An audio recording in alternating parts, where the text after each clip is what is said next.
ये सऊदी अरब का line project, जिसको नियोम फ्यूचर सिटी भी कहा जाता है, इतना बड़ा प्रोजेक्ट दुनिया आने वाले सालों में पहली बार ही देखेगी। ना सिर्फ बड़ा बल्कि नियोम दुनिया का सबसे बड़ा और सबसे महंगा प्रोजेक्ट है। $500 बिलियन की लागत से तैयार किए जाने वाले इस प्रोजेक्ट में दो 500 मीटर ऊंचे स्काई स्क्रैपर्स एक दूसरे के पैरेलल बनाए जा रहे हैं, जो कि हैरत अंगेज तौर पर सऊदी अरब के रेगिस्तान में 170 किलोमीटर लंबी बनाई जाएंगे। ये ऐसा ही है जैसे न्यूयॉर्क के वन वर्ल्ड ट्रेड सेंटर की 4500 कॉपीज बनाकर इनको एक ही लाइन पर खड़ा कर दिया जाए। सऊदी किंग मोहम्मद बिन सलमान नियोम को फ्यूचर की एडवांस लीनियर सिटी बनाने का ख्वाब रखते हैं। एक ऐसी सिटी जिसमें शीशे की दीवारों के अंदर 90 लाख लोग रह पाएंगे। पर क्या ऐसा मुमकिन भी है कि नहीं? इसके ऑर्गेनिक सिटी के मुकाबले में क्या क्या फायदे हैं और क्या क्या नुकसान? क्या कहीं सऊदी अरब अपनी गिरती हुई इकोनॉमी को बचाने के लिए अपना सब कुछ दांव पर लगाकर कोई गलती तो नहीं कर रहा? और अगर किसी वजह से ये नियोम प्रोजेक्ट फेल हो गया तो फिर सऊदी अरब के पास पीछे क्या बचेगा? दोस्तों, नियोम सऊदी अरब के एक ऐसे प्रोजेक्ट का नाम है जो अपनी नीयत का सबसे यूनिक शहर कहलाया जाएगा। ये सऊदी अरब के वेस्ट में गल्फ ऑफ अकाबा से शुरू होकर एक लाइन की सूरत में सऊदी अरब के ईस्ट पर 170 किलोमीटर तक फैला होगा।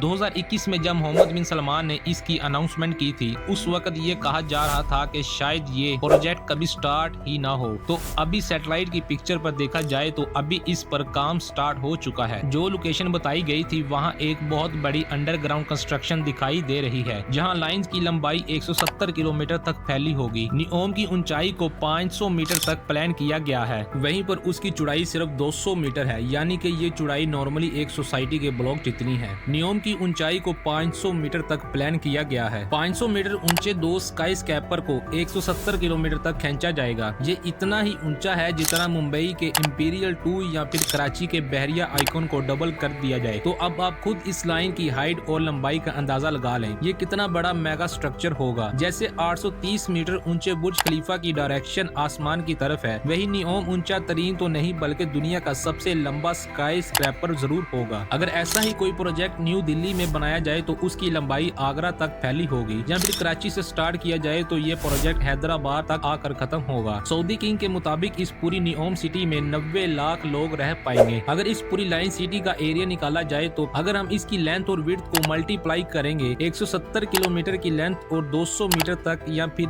0.2 किलोमीटर की विड्थ, तो ये बनता है सिर्फ और सिर्फ 34 स्क्वायर किलोमीटर। सिर्फ इस 34 स्क्वायर किलोमीटर में 90 लाख लोग रहेंगे, यानी कि 1 स्क्वायर किलोमीटर में 2,64,705। इंडिया के 1 करोड़ 20 लाख की आबादी वाले मुंबई का एरिया 603 स्क्वायर किलोमीटर है, यानी यहाँ 1 स्क्वायर किलोमीटर में 19,900 लोग रहते हैं, जो कि नियोम की पॉपुलेशन डेंसिटी का सिर्फ 7.5% है। अगर दुनिया की सबसे बड़ी सिटी टोक्यो की एग्जांपल ली जाए तो यहाँ 1 स्क्वायर किलोमीटर में 6380 लोग रहते हैं, 6380 लोग रहते हैं, जो नियोम के मुकाबले में सिर्फ 2.4% है। अब ये बात तो साबित हो गई कि एरिया के हिसाब से नियोम बहुत ज्यादा ऑप्टिमाइज्ड प्रोजेक्ट है, जहाँ कम जमीन पर ही एक ऑर्गेनिक सिटीज के मुकाबले में काफी ज्यादा लोग रह पाएंगे। यानी जो काम 500 से 600 स्क्वायर किलोमीटर के शहर पर होना था, वहीं ये काम सिर्फ और सिर्फ 34 किलोमीटर पर पूरा हो रहा है। इस बात में कोई शक नहीं है कि सऊदी किंग की ये प्लानिंग बेशक बहुत पॉजिटिव है। जिस स्पीड से दुनिया की पॉपुलेशन बढ़ रही है, नियोम जैसी प्री प्लान सिटी ही फ्यूचर में बाजी ले पाएंगी, क्योंकि इस शहर में ऑर्गेनिक शहरों की निस्बत लोग बहुत कम रिसोर्सेज में रह पाएंगे। इनको जल्द ही बनाया जाया जा सकता है और काफी ज्यादा सस्ता भी। इस किस्म की सिटीज को लीनियर सिटी कहा जाता है, क्योंकि नियोम एक प्लान्ड लीनियर सिटी है, जिसकी वजह से इसके काफी फायदे भी हैं। जैसा कि नॉर्मल सिटीज में रिसोर्सेज काफी जाया होते हैं, लेकिन लीनियर सिटी में सब कुछ प्लान होने की वजह से रिसोर्सेज का लॉस ना होने के बराबर होता है, जिससे ऑपरेटिंग कॉस्ट भी कम हो जाती है। इसका अंदाजा आप इस बात से लगा लें कि मैक्सिको की सिटी की पॉपुलेशन भी नियोम की प्रपोज पॉपुलेशन जितनी ही है। लेकिन अगर मैक्सिको सिटी में सारे रोड्स को ऐड कर दिया जाए तो जिसमें मेन रोड, स्ट्रीट और एक्सप्रेस वेज भी शामिल है, और यहाँ टोटल 3 लाख किलोमीटर से भी ज्यादा रोड्स बनाए गए हैं। इस रोड्स नेटवर्क को वन पीस पर बनाया जाए तो ये अर्थ के 7.5 चक्कर लगा सकता है। इसके मुकाबले में सेम पॉपुलेशन वाले नियोम में सिर्फ 170 किलोमीटर का रोड्स नेटवर्क होगा। नियोम की इस लाइन सिटी में सबसे ऊपर पेडेस्ट्रियन लेयर रखी गई है, जहां कोई गाड़ियां नहीं चलेंगी। दूसरी लेयर्स को सर्विस लेयर का नाम दिया गया है, जिसमें गाड़ियां भी चलेंगी और शॉप्स भी इसी लेयर्स में होंगी। और तीसरी स्पाइन लेयर होगी, जिसमें fully artificial intelligence high speed train का रेल नेटवर्क फर्क होगा। किसी को भी पूरे 170 किलोमीटर के नियोम में कहीं भी जाना होगा, वो लिफ्ट के जरिए स्पाइन लेयर में जाएगा और ट्रेन में बैठकर अपनी मंजिल पर रवाना होगा। इस पूरे 170 किलोमीटर को ये हाई स्पीड ट्रेन सिर्फ 20 मिनट में ही कवर कर पाएगी। ये 20 मिनट तो हम किसी भी मेट्रोपॉलिटन सिटी की सड़क में ट्रैफिक सिग्नल के दौरान ही जाया कर देते हैं। तो अब सवाल उठता है कि अगर लीनियर सिटी के इतने सारे फायदे हैं तो फिर नियोम जैसे प्रोजेक्ट दुनिया में कहीं और क्यों नहीं बनाए जा रहे।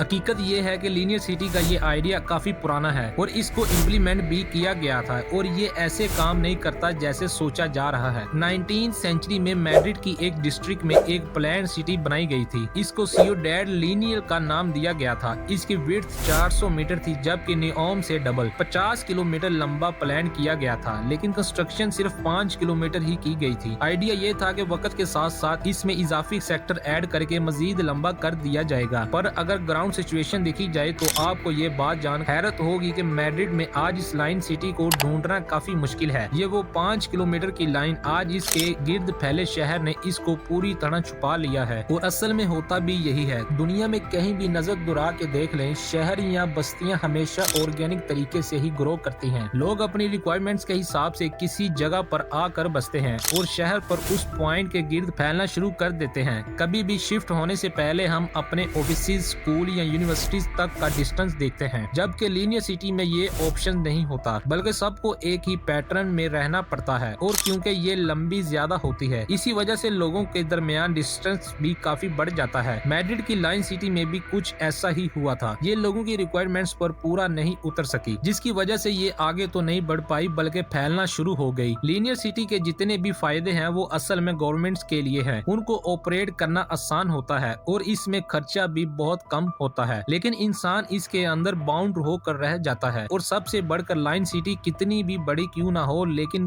बाहर की दुनिया पर डिपेंडेंट ही रहती है। डेली लाइफ की जरूरत के सामान बाहर से ही आता है और जाहिर है ये सारा सामान लाइन सिटी की एंट्री और एग्जिट पॉइंट से ही अंदर और बाहर आता है। इस तरह इनके एंट्री और एग्जिट पॉइंट्स पर नई ऑर्गेनिक सिटीज बनाना शुरू हो जाती है, फिर आहिस्ता आहिस्ता ओरिजिनल लाइन को डिस्टर्ब करना शुरू कर देती है। मैड्रिड के अलावा भी कई और मुल्कों को लाइन सिटी के प्रपोजल दिए गए थे, लेकिन वो कभी कंप्लीट ही नहीं हो पाए या फिर बनाने से पहले ही रिजेक्ट हो जाते। अब सवाल ये उठता है कि सब कुछ जानते हुए भी सऊदी अरब ने इस 500 बिलियन डॉलर्स नियोम प्रोजेक्ट में क्यों हाथ डाला। सऊदी अरब ने खुद को ऑयल की कमाई पर इतना यूज टू कर लिया है, अब उनके लिए मसले खड़े होना शुरू हो गए हैं। जहां दूसरी अरब कंट्रीज ने बहुत पहले से ही ये खतरा बांप लिया था और अपनी इकोनॉमिक्स को टूरिज्म की तरफ डाइवर्ट कर दिया था। वहीं कुछ एक्सपर्ट का कहना है कि सऊदी अरब को आने वाला खतरा टाइम पर नजर नहीं आया। एस्टिमेट्स के मुताबिक 2050 के आसपास अर्थ के तमाम फॉसिल फ्यूल्स रिजर्व्स खत्म हो जाएंगे और इससे आने वाली मुसीबत में सबसे ज्यादा सऊदी अरामको को इफेक्ट होने वाली है। यही वजह है कि दुनिया अब तेजी से इलेक्ट्रिक व्हीकल और ग्रीन एनर्जी की तरफ जा रही है। सऊदी अरब जिसकी 95% इकोनॉमिक्स चल ही ऑयल की वजह से रही है, अब ये उनकी डिपेंडेंसी गले का हार बन चुकी है। एक्सपर्ट्स का ख्याल है कि इस डिपेंडेंसी से निकलने के लिए और सऊदी इकोनॉमिक्स को टूरिज्म और टेक्नोलॉजी पर डाइवर्ट करने के लिए ही क्राउन प्रिंस ने ये कदम उठाया है। सऊदी का मेन सोर्सेज ऑफ इनकम है सऊदी अरामको, जिसकी कुल मालियत $2 ट्रिलियन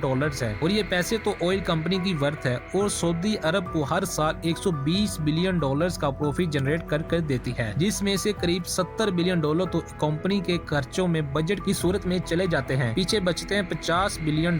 यानी अगले 10 सालों तक अगर यही प्रॉफिट बरकरार रहा तब जाकर सऊदी नियोम के $500 बिलियन का खर्चा बर्दाश्त कर पाएगा। और अगर किसी वजह से ये प्रोजेक्ट फेल हो गया, फिर सऊदी अरब के पास अपनी इकोनॉमिक्स को डाइवर्ट करने का दूसरे इनकम रिसोर्सेज ढूंढने का वक्त नहीं बचेगा। आपका इस बारे क्या ख्याल है, मुझे कमेंट सेक्शन में जरूर बताइएगा। अगर आपको वीडियो अच्छी लगी तो वीडियो को लाइक, शेयर, चैनल को जरूर सब्सक्राइब कीजिएगा। तो मिलते हैं नेक्स्ट वीडियो के साथ, तब तक के लिए अल्लाह हाफिज।